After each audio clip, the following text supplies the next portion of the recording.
And as those cleanup efforts continue in Pleasant County after Tuesday's storms, Governor Patrick Morrisey stopped by to talk to local officials about what support they need moving forward. Our Abigail Hines has more. Hundreds of people are still without power after Tuesday's storm, according to West Virginia's Governor Patrick Morrisey.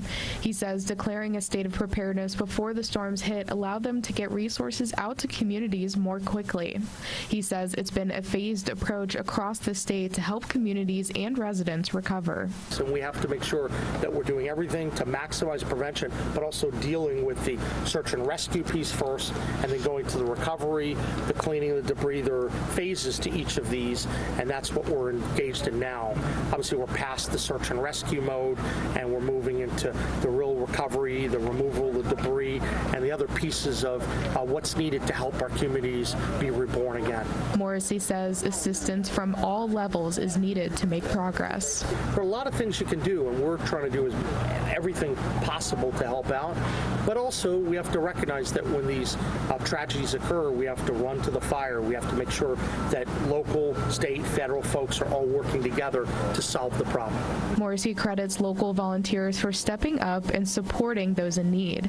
Jason Reed, owner of 304 Smoke Shanty Barbecue, set up his truck in a neighborhood that had been badly hit by the tornadoes, serving food to residents and first responders.